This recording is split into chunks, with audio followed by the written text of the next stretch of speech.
그렇습니다. 이게 이제 상당히 오늘 논란이 됐거든요. 예. 이준석 전 대표가 SNS에 또 글을 하나 썼는데요. 그 관련 썸네일을 많이 올렸더군요. 그래서 네. 함께 유튜브 보시는 분들 함께 보시죠. 직접 예. 이준석 전 대표는 직접 본 것 같습니다. 아하. 그래서 이분이 공무원 인재개발원장으로 어떤 경위에서 선임됐는지는 모르겠지만 유튜버로서 재미있는 컨텐츠 많이 하시던 분이다.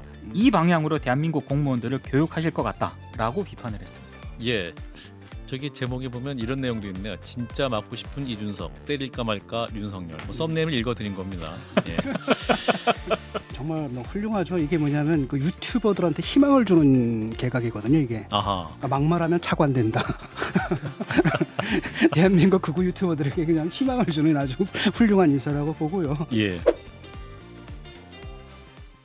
네, 한판 브리핑 민동기 평론가 함께하겠습니다. 어서 오십시오. 안녕하십니까. 자, 일단 비 얘기부터 해볼 텐데 여름 장마로 해서 오늘도 어제에 이어서 전국에 비가 많이 내리고 있는데 장마 얘기부터 해볼까요? 오늘까지 서울 등 중부와 영남에는 150mm 안팎의 호우가 예상이 됐습니다. 예. 서울시는 오늘 시내 모든 하천의 출입을 통제했는데요. 폭우가 쏟아진 남부지방 있지 않습니까? 또다시 많은 비가 내릴 것으로 보이기 때문에 추가 피해가 우려가 되고 있습니다. 호남과 제주를 중심으로 내일까지 최대 250mm 이상의 집중호우가 쏟아질 것으로 일단 관측이 됐습니다. 예. 짧은 시간에 많은 비가 집중이 되기 때문에 갑자기 물이 불어날 수 있는 하천과 계곡, 지하 공간은 접근을 자제해야 할 것으로 일단 보입니다. 그리고 지난해 폭우와 태풍 때문에 지하 주차장이 물에 잠기지 않았습니까? 그렇죠. 그래서 많은 인명 피해가 발생을 했는데 이 침수 예방을 위해서 가장 중요한 게 물막이판인데 설치가 여전히 지지부진한 것으로 일단 조사가 됐습니다. 예. 서울시가 침수된 적이 있거나 피해가 예상되는 단지 82곳을 대상으로 설치비 절반을 지원을 하는데요. 예. 물막이판 설치를 끝내고 침수 피해에 대비한 곳은 지원 대상 가운데 29곳에 불과합니다. 주민들이 설치를 거부한 곳도 8곳이나 됐는데요. 설치된 시설의 효과도 좀 문제입니다. 왜냐하면 사람이 직접 끼웠다 빼는 탈착식이 있는데 이게 상대적으로 저렴하긴 하거든요. 근데 문제는 물이 급격히 불어날 때 바로 대응하기가 어렵다는 점입니다. 그래서 20초면 자동으로 닫히는 기계식 물막이판이 효과는 더 뛰어나지만 침수 피해를 본 서울 강남권 아파트 단지 5곳 중에서 이 기계식을 설치한 곳은 한 곳밖에 안 된다고 합니다. 예, 저 유튜브 화면으로 오늘 전국적으로 이제 비 피해 당한 곳을 또 사진으로 보여드렸고 오늘 전남 한평에서는 또 실종 수리시설 감시원이 숨진 채 또 발견되기도 했는데요. 좀 걱정이네요. 자, 이번 장마의 원인 그리고 앞으로의 한 달 전망 전문가와 짚어보겠습니다. 반기성 K웨더 기후산업연구소장입니다. 소장님 나와 계시죠? 네, 안녕하세요. 예, 오늘 수도권 전 지역에 호우주의보가 내려질 정도로 이제 많은 비가 왔었는데 이렇게 갑자기 또 중부지방에 비가 오게 된 이유는 뭔가요? 일단 남부지방에 내리가 있었던 장마전선이 이게 중국에서 동진해오는 저기압과 연결을 하면서 북상이 했죠. 예. 지상으로는 매우 따뜻하고 습한 그런 남서기류가 유입됐고요. 북한 차고 건조한 공기가 내려오면서 이게 이제 부딪힌 지점이 중부지방입니다. 예. 이렇게 이제 성질이 다른 공기가 부딪힌 지역은 대기 불안정이 심해지면서 강한 비구름이 발달하게 되고요.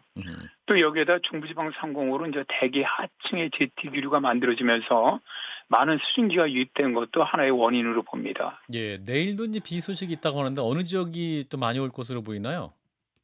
오늘은 이제 장마전선이 수도권을 포함한 중부지방에 위치했었는데 예. 오늘 밤부터 남쪽으로 내려갑니다.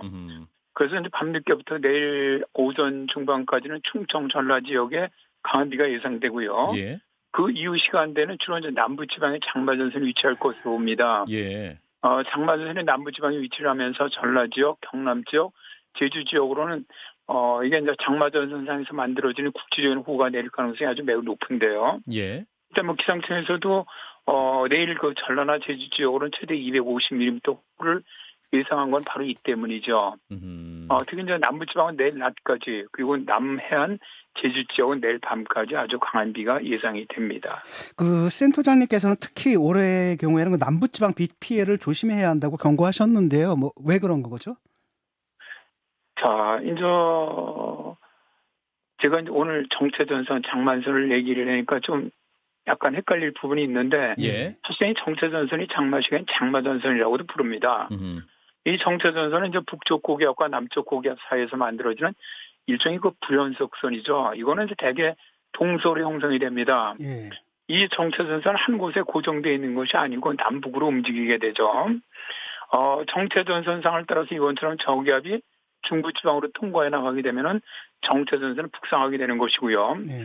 내일은 저기압이 동해상으로 빠져나가면서 저기압의 한랭전선이 남쪽으로 내려가는 거거든요. 네.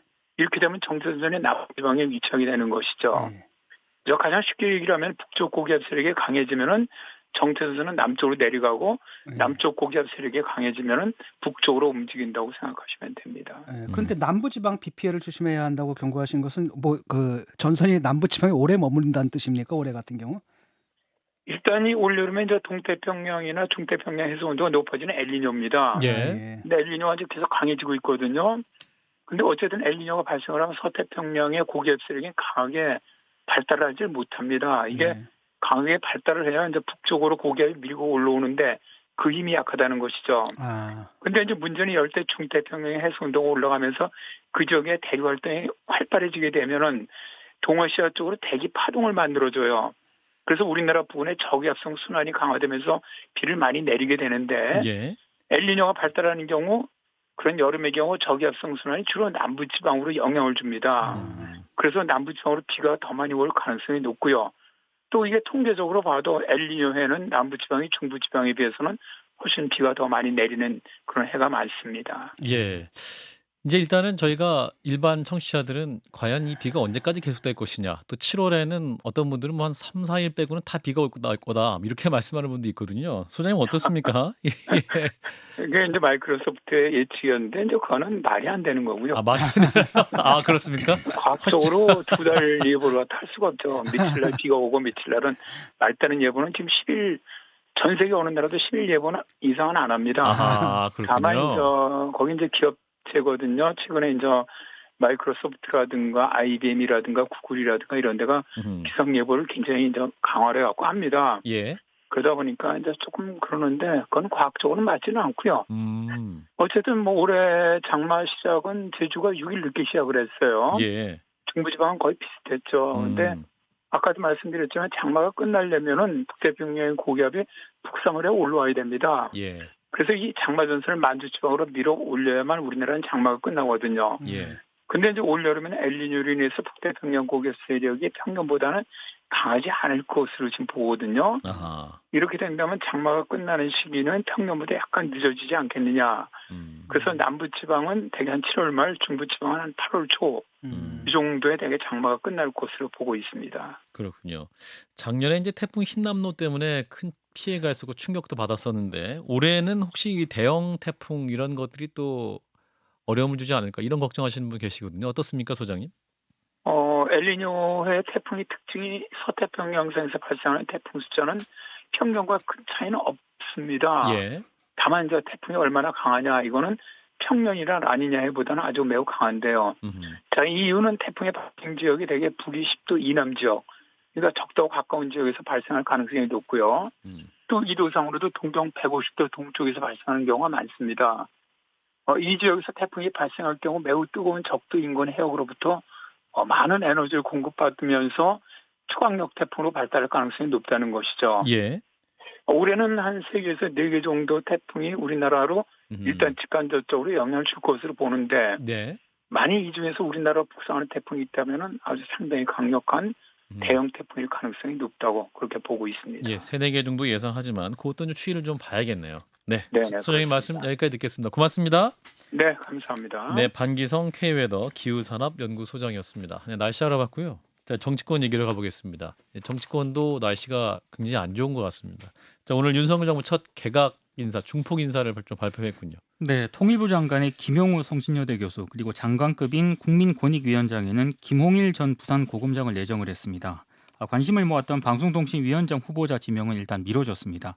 현 대통령실 비서관들을 대거 내각으로 이동을 시킨 차관 인사가 상당히 눈에 띄고요. 예. 장관 이 개각에 앞서서 윤 대통령의 행정부 자각력을 높이기 위한 그런 포석 아니냐. 언론들의 해석은 이런 식으로 지금 정리가 되는 것 같습니다. 예. 김용호 내정자 같은 경우는 강경한 대북관을 지금 드러내온 그런 내정자이기 때문에 통일부 장관? 그렇습니다. 국회 인사청문회를 통과해서 장관으로 임명이 되면 통일부의 기능과 성격이 크게 달라질 것이다. 이런 전망이 나오고 있고요. 아무래도 대북 대화라든가 협력보다는 북한에 대한 압박의 무게 중심이 쏠릴 것으로 일단 예상이 되고 있습니다. 통일부가 압박하는 부서는 아니잖아요. 그렇습니다. 근데 통일부가 기본적으로 이렇게 대북 강경파가 일단 예. 장관 후보자가 됐기 때문에 예.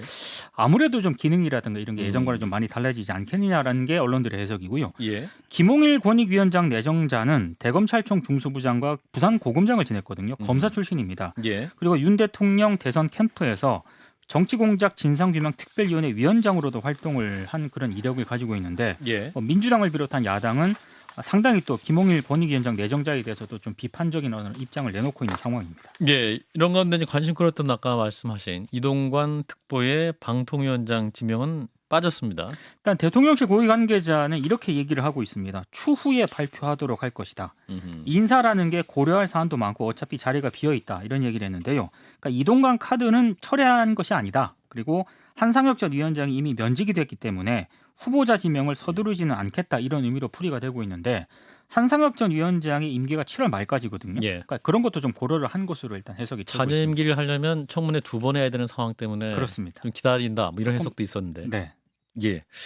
자, 깜짝 인사도 있었습니다. 역도 영웅 로즈란 장미란 교수가 문체부 2차관으로 발탁됐군요. 네, 장미란 용인대학교 체육학과 교수가 문체부 2차관으로 발탁이 됐고요. 그리고 현 대통령실 비서관들의 전진 배치가 아무래도 상당히 좀 이번 인사에서 주목을 많이 받고 있습니다. 예. 뭐 과학기술정보통신부 1차관의 조성경 현 대통령실 과기비서관을 비롯해서 5명이 지금 차관으로 전진 배치가 됐거든요. 그러니까 대통령실 고위 관계자가 아무래도 기자들의 질문이 여기에 좀 집중이 되다 보니까 예. 과거에도 비서관들이 차관으로 나가는 것은 상당히 일반화된 코스다. 우리 정부만 특별하게 하는 것은 아니다라고 확대 해석을 좀 피하긴 했습니다만 집권 2년 차를 맞이해서 개혁 동력을 얻기 위해서는 부처가 좀 더 대통령의 국정 철학을 잘 이해하자는 취지의 인사였다. 이렇게 또 설명을 하기도 했습니다. 그리고 이제 다른 뭐 차관들도 많이 좀 주목을 받긴 했는데 예. 특히 국가공무원 인재개발원 원장이 김채환 전 서울사이버대 전임 교수가 임명이 됐거든요. 예.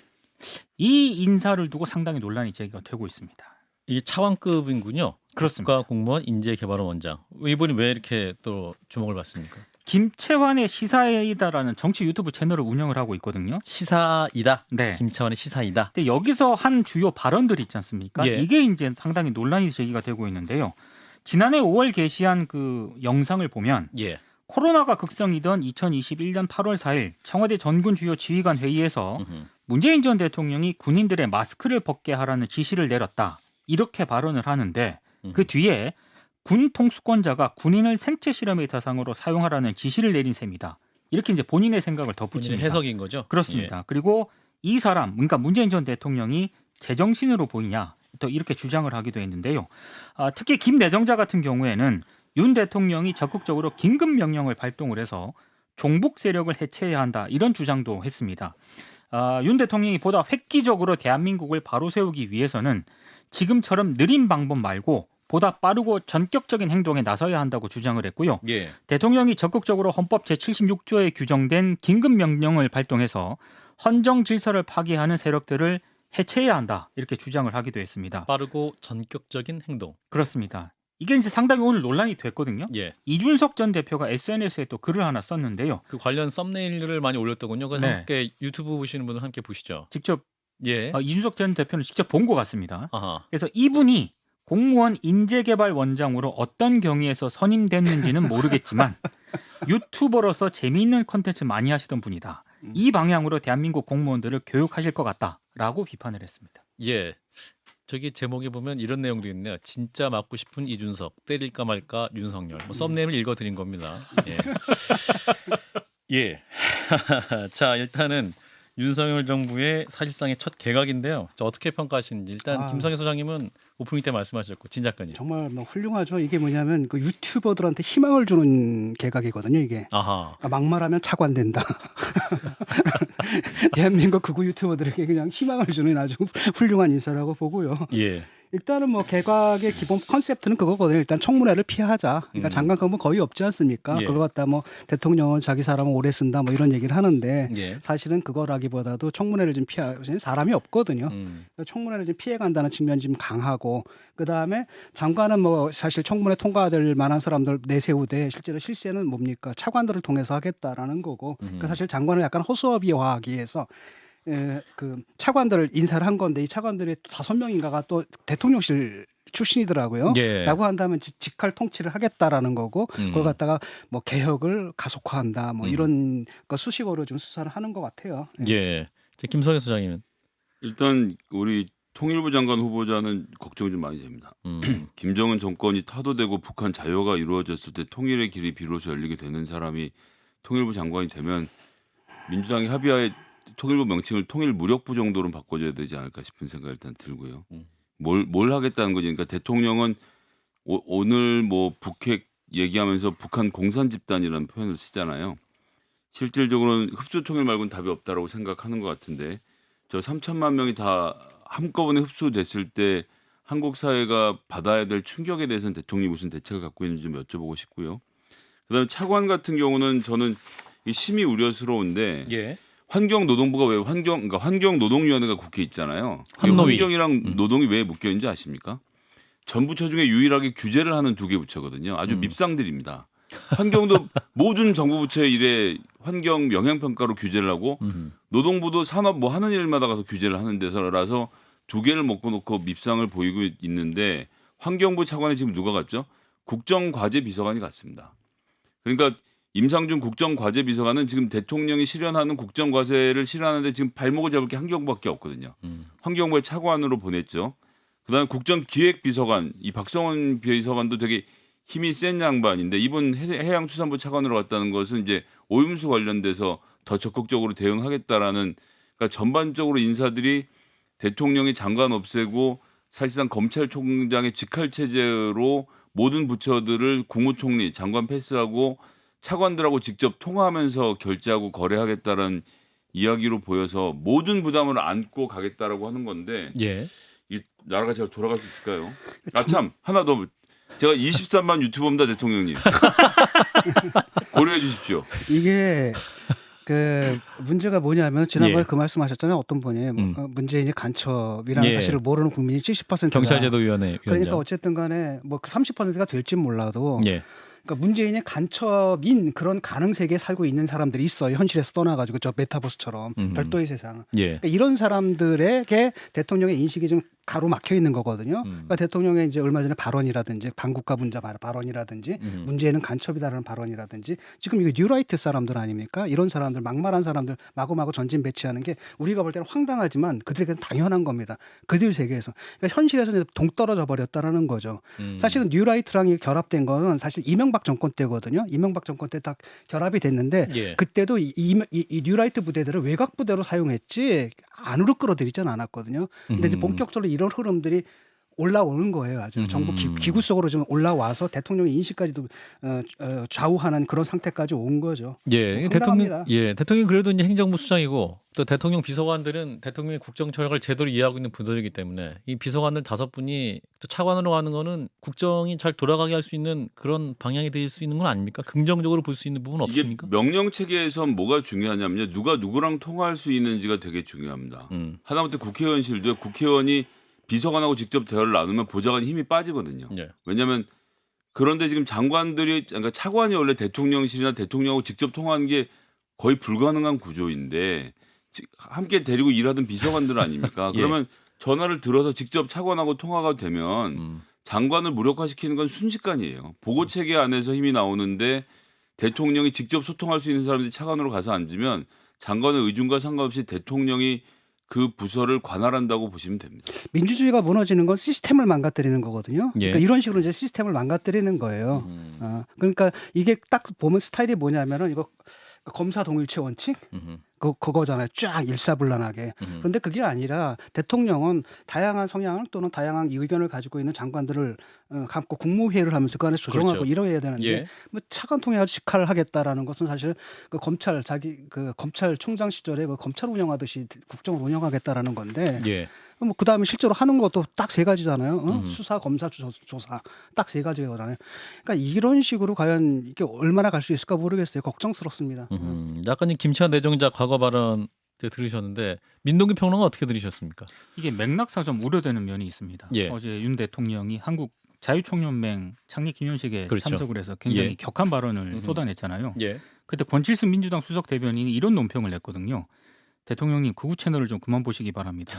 이런 논평을 냈었는데 민주당에서. 네. 근데 오늘 차관급 인사를 하면서 다시 이제 정말 구구 채널로 의심되는 이 김채환 내정자가 예. 다시 이제 국가 공무원을 교육을 담당하는 그 원장의 내정이 됐으니까 이게 맥락상 보면은 정말로 그런 것인가라는 의심을 할 수밖에 없는 상황인 것 같습니다. 이거 보세요. 대통령이 적극적으로 헌법 제76조에 규정한 긴급 명령을 발동해서 헌정 질서를 파괴하는 세력들을 해체해야 한다. 뭐 이런 말들. 이게 도대체 뭐 하자는 겁니까? 그러니까 이런 사람을 쓸 수가 있나요? 이런 사람은 사실 얼마나 사회생활하기 힘든 사람 아닙니까?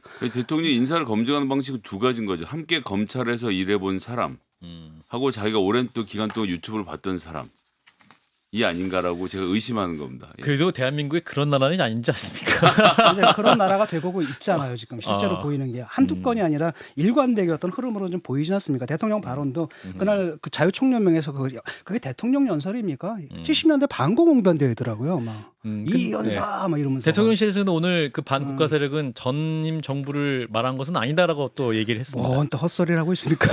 제가 한 게 아니고 이제 대통령실이 그랬다는 얘기입니다. 이 사람도 수능 시험 다 떨어질 사람들이 눈에도 떨어지는 사람들이. 아니 종전 선언을 한 세력이 반국가 종전 선언을 획책한 세력을 반국가 세력이라고 했고 예. 문재인 대통령이 2018년, 2021년에 유엔에 가서도 그랬고 종전 선언을 하고 정전협정 체결함으로써 한반도의 평화를 가져오겠다는 선언을 했잖아요. 예. 그런데 그럼 대통령 얘기한 거 아니면 누구를 얘기하는 건지를 설명해 줘야 되는데 우리나라에서 종전 선언과 관련된 협상을 할 수 있는 사람이 몇 명이나 됩니까? 문재인 대통령이라고 그러니까 문재인 대통령 포함해서 민주당의 많은 정치인들이라고 보는 게 합리적일 텐데 그래도 반국가 세력은 좀 너무했잖아요. 예. 일단 대통령실 해명은 그렇다는 점 말씀드리고 자 오늘 김규현 국정원장 조직정비 보고를 받고 대통령이 이제 국정원장 경우는 안보에 헌신하라 유인 메시지를 전했다고 하는군요. 자 오늘 법사위로 한번 가보겠습니다. 굉장히 뜨거웠는데 자, 감사원에 대한 현안 질의가 있었고 이 자리에서 저희 한판 승부에서 굉장히 많이 나왔던 분이죠. 유병호 감사원 사무총장도 굉장히 주요 발언자로 활약을 했더군요. 그러니까 전현희 전 국민권익위원장에 대한 감사를 감사원 유병호 사무총장이 주도를 하지 않았습니까? 예. 오늘 법사위에 출석을 했는데 예. 감사의 위법성을 민주당 김의겸 의원이 이제 따져 물었거든요. 예. 고성을 좀 주고받았습니다. 그러니까 김의겸 의원은 감사의 주심이었던 조은석 감사위원의 승인 없이 유병호 사무총장이 일방적으로 감사 보고서를 결재했다. 이제 이렇게 주장을 했고요. 예. 여기에 대한 윤 사무총장의 반박은 감사위원들이 불법적으로 감사 보고서에서 전현희 전 위원장의 중범죄 해당 사항만 다 삭제했다. 이렇게 반박을 한 겁니다. 예. 뭐 법사위가 오늘 오전부터 국회에서 감사원과 대법원을 상대로 현안 질의를 벌였는데 이 계속 충돌을 빚었습니다. 그러니까 유병호 사무총장이 여기에 대해서 이제 답을 하는 과정에서 의원은 우리를 모해하는 것이 맞는 것인가 또 이렇게 발언도 했고요. 김의겸 의원이 굉장히 황당한 반응을 보였고 다른 예. 야당 의원들도 김도읍 위원장을 향해서 유병호 사무총장의 답변 태도에 문제가 있다 이렇게 반발을 하기도 했었는데 예. 오늘 굉장히 법사위에서 고성이 이렇게 오가는 것도 오랜만에 보는 것 같습니다. 뭐 당당하던데요. 뭐 정권 실세야 거의 뭐. 단군일의 최대 고성이 오갔다. 단군일의 최대 고성이죠. 단군일의 최대 저렇게 국정감사장에서 저렇게 등등한 기세 등등한 사람 처음 봤어요. 그러니까 도대체 왜 이렇게 힘이 걸렸어? 뭘 잘한 게 있다고. 그다음에 예. 이분이 뭐라고 얘기합니까? 중범죄라는 말을 하잖아요. 그렇습니다. 딱 단정을 하고 있는 겁니다. 중범죄를 몰려고 하는데 문제는 뭐냐면 중범죄는 고소나 고발을 해야지. 건이 있냐? 하나도 없잖아요. 사실은 전현희 건에 대해서 하나도 잡아내질 못한 거거든요. 근데 그렇게 단정을 하고 있잖아요. 그러니까 그렇게 몰아내려고 한 그 인식이 딱 보입니다. 일단 문제는 뭐냐면 애초에 그 제보 문건 딱 보면 한 줄인가 두 줄밖에 없거든요. 누가 제보했는지 근거는 뭔지가 하나도 없고 원래 그거 감사 들어가면 안 되는 거거든요. 그래서 이분은 정확하게 어디죠? 공수처? 공수처라든지 이 수사를 해서 이거 처벌해야 됩니다. 형사 처벌해야 됩니다. 김성현 수장님. 저는 이분의 인식에서 가장 심각한 부분은 중범죄 해당 사항만 다 삭제했다고 반박한 부분이에요. 그러니까 사무총장은 감사원이라는 것은 감사원장과 6명의 감사위원으로 구성된 조직인데 예. 야 니들이 내 문서를 고쳐 이거잖아요 지금. 내가 이렇게 썼으면 이대로 하는 거지 왜 그 내용을 고쳐 라고 하는 건데 감사위원들에게 그럴 권한이 있으니까 필요한 부분들을 보고를 받아서 여기까지는 되고 여기까지는 안 되고 내용을 수정한 거 아닙니까? 게다가 여기에는 윤석열 대통령이 임명한 감사위원들도 들어있고 조은석 감사위원도 우리가 쉽게 볼 수 있는 사람이 아닌 게 서울 고검장까지 했던 사람이에요. 검찰총장 후보였어요. 예, 윤석열 대통령과 굉장히 가까운 사이였고, 근데 이런 분들까지 이렇게 반발하는 정도면 적절하게 해야 되는데 이 답변 태도는 글쎄 뭐 국회의원들한테 온순하게 하라 이런 게 아니라 답변은 국민한테 한다는 생각을 공무원들이 좀 가져야 되는데 뭐 대통령께서 야당을 저렇게 무시하시니 그 밑에 있는 직원들이 나도 그래도 되는 줄 알고 하는 거죠. 뭐. 지금 그 힘을 얻었다는 얘기예요. 지금 이게 저렇게 당당할 수가 없거든요. 자기는 자기 뒤에 누군가 있다, 받쳐주는 사람이 있다라는 건 자신감에서 나오는 태도고, 그 중범죄 얘기하고 막 삭제됐다라는 얘기는 우리가 그림이 그려지는 거예요. 그러니까 중범죄로 몰아가려고 온갖 걸 다 집어넣었는데 위원들에서 인정을 못 받은 겁니다. 이건 너무한 거 아니냐, 말도 안 된다라고 하다 보니까 그 과정 속에서 자기 뜻을 관철시키는 과정 속에서 결제 라인을 패싱하는 이런 문제가 발생한 거죠. 그래서 이제 그 전현희 위원장 감사의 주심이었던 조은석 감사위원이 승인을 하지 않았습니다. 이제 오늘 국회 그 위원회를 보니까 결재 없이 이게 또 이제 감사 보고서를 결재했다고 하는데, 그래서 이제 유병헌 사무총장이 단군 이래 이렇게 결재를 안 한 사람은 처음 봤다.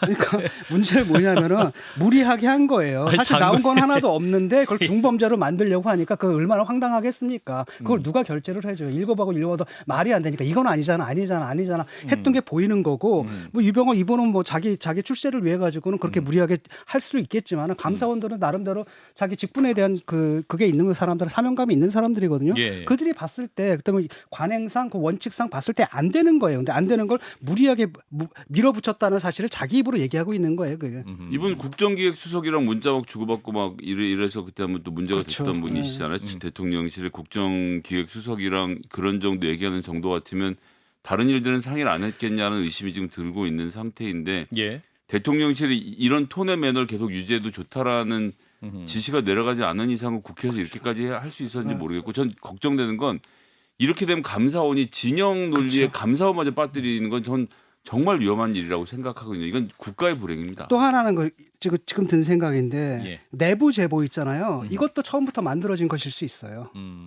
왜냐하면은 제보를 하려면 근거를 갖춰야 되고 내부 고발자가 있어야 되는 거 아닙니까? 자기 성명 밝히고 나오고 이러이러한 근거를 가지고 나와야 되는데 몇 줄 톡 해가지고 던져놨단 말이에요. 그런데 감사가 들어왔단 말이죠. 애초에 그게 그렇게 찔러 넣으면 감사가 시작될 거라고 알고 넣었다는 얘기잖아요. 그러니까 내가 볼 때 이건 짜고 친 고스톱이거든요. 예. 그러니까 이거 내부 제보한 사람, 그다음에 이쪽 커넥션 한번 조사해봐야 됩니다. 예, 지금 방송 들으시면서 사랑 2000님이 이제 한판 승부를 국민들이 지켜야 할 시기가 올 것 같다는 말씀하시는데, 예, 방송은 저희는 열심히 잘하고 있습니다. 자, 그래서 조은석 감사위원을 패싱했다는 논란, 뭐 이 부분을 이제 지금 지적해 주신 거고, 그래서 이제 감사원의 올해 연간 감사 계획에 이태원 참사가 포함되었냐를 놓고도 최근까지 논란이 있었는데, 오늘 법사위에서도 사실관계가 정리가 됐죠? 그러니까 감사원이 연간 감사 계획에 이태원 할로윈 참사건을 포함시킨 사실이 감사위원회 회의록을 통해 확인이 됐거든요. 예. 근데 지난 2월에 감사원이 올해 연간 감사 계획을 발표를 했습니다. 근데 여기에서 이태원 참사건에 대해서는 구체적 감사 계획이 없다고 브리핑을 했습니다. 그래서 이게 거짓 브리핑을 한 것 아니냐라는 의혹이 제기가 됐고요. 예. 심지어 이 내용을 경향신문이 보도를 했었는데 경향신문 보도에 대해서 보도 참고 자료까지 내가지고요. 전혀 사실이 아니다라고 이제 반박을 했었거든요. 예. 근데 회의록에 보면은 최재 감사원장을 비롯해서 감사위원들이 이태원 참사건에 대한 감사를 실시해야 한다고 의견을 모았고요. 감사원 사무처도 같은 입장이었습니다. 다만 이걸 즉각적으로 할 거냐 아니면 뭐 하반기에 할 거냐, 이 시기를 두고 좀 논란이 있었는데 결국에는 최재 감사원장이 연내 감사를 실시하되 감사 시점은 특정하지 말자, 이렇게 절충안을 제시를 했고 이제 이런 식으로 정리가 된 겁니다. 그런데 이제 브리핑을 할 때는 감사 계획이 없다고 브리핑을 했기 때문에 이게 지금 논란이 좀 제기가 되는 상황입니다. 이것도 뻔한 거예요. 그 사람이죠 또. 이게 진 작가님의 추측입니다. 생각을 해봐요. 감사원장들, 감사위원들도 하자라고 했는데 예. 갑자기 안 하기로 틀어버린 거 아니에요? 그럼 누구겠냐라는 거예요. 그렇게 틀 수 만한 실권을 가진 사람이 누구겠냐라는 거죠. 김성희 소장님은요? 감사원의 주요한 기능은 현 정부의 공무원들이 잘못하고 있을 때 그걸 따끔하게 바로잡는 일이거든요. 예. 그런데 대통령이 불쾌하실 일은 하지 않겠다라고 지금 자기들끼리 안에서 선언이 된 거지 않습니까? 심지어 감사위원들이 이태원 참사와 관련돼서 감사를 해야 된다라고 의결을 했는데 예.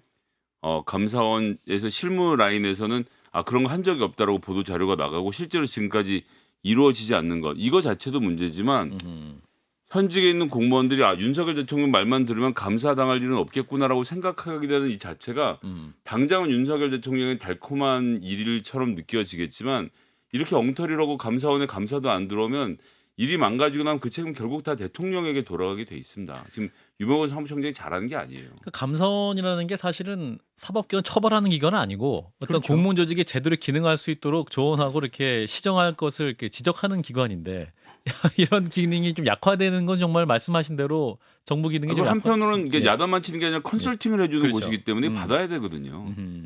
그래요.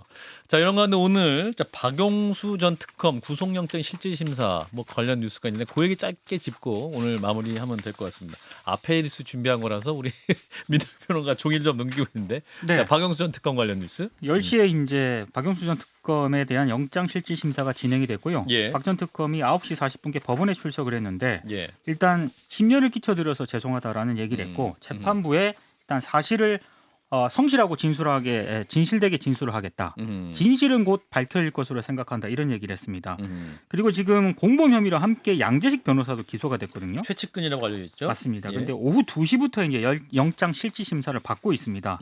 양 변호사는 박용수 특검팀에서 특검보로 활동한 최측근인데 대장동 로비 과정에서 실무를 담당을 한 것으로 일단 확인이 되고 있는데요. 결과는 오늘 저녁쯤에 나올 것이다. 이런 전망이 나오고 있습니다. 그렇군요. 사실 박영수 전 특검은 그래도 어떤 국정농단 당시에 또 국민적 지지를 굉장히 많이 받았기 때문에 이러한 또 수사 상황을 굉장히 또 공교롭게 보시는 국민들 많으실 것 같습니다. 어떤 친 작가님도 논평을 해주시면. 잘 받으세요. 영장 실질 심사. 영장 실질 심사 잘 받으시고. 예. 뭐 저는 이제 검찰에서 얼마나 이제 빼도 박도 못하는 스모킹건을 확보했느냐 안 했느냐의 문제라고 보거든요. 그렇죠. 그러니까 모든 것들 보게 되면은 합리적으로 딱딱딱딱 추론하게 되면은 이분이 어떤 역할이 있었던 거고 그 다음에 그 했던 역할에 대한 대가를 받은 걸로도 인정이 되거든요. 예. 근데 이제 문제는 뭐냐면 여러 명목으로 범죄 구성 때문에 요건이 될 수 그렇죠. 있을지. 그래서 그거를 검찰에서 얼마나 해명했는지 한번 두고 보죠. 뭐. 자, 김 소장님 어떻게 보세요? 일단 3억 원 같은 경우는 남욱 변호사와 김만배 씨 둘 다 증언을 해서 일치를 했기 때문에 구속영장이 청구됐다는 얘기를 들었습니다. 근데 이제 박용수 씨는 사실 시작이죠. 김수남 전 검찰총장 같은 경우 수사 무마를 했다는 녹취록이 지금 존재하고 있고 예. 권순일 대법관도 이런저런 지금 말들이 나오고 있는 거 아닙니까? 최재경 50억 전 뭐 중수부장 얘기도 나오고 그렇습니다. 있고. 그런 6명에 대해서 수사를 해야죠. 그러니까 이재명 대장동 건은 열심히 하고 있지 않습니까? 이 부분도 해서 정말 어느 뭐 검찰총장 이런 자리에 올라갔고 수사를 무마해준다는 대가로 몇억 원씩 받는 이런 문화를 대통령이 좋아하시잖아요. 법조 카르텔도 이번에 한번 싹 뿌리 뽑아보죠. 예. 수능 카르텔뿐만 아니라. 그럼요. 예. 카르텔 중에 카르텔은 또 법조 카르텔 아닙니까? 예. 수능 카르텔은 무슨? 야, 요즘 가장 많이 뉴스가 나와요. 아니 저거 뭡니까 그 검사 그 판공비 검찰 그 뭐죠? 특활비. 예. 그거 저 명세서나 좀 제대로 공개하세요. 그 날짜하고 시간 다 빠졌던데 상호하고. 예. 예, 특수활동비 제대로 공개해 달랍니다. 자, 오늘 함께 해주신 분은 민동기 평론가였습니다. 고맙습니다. 고맙습니다. 좋아요. 구독. 알림 설정.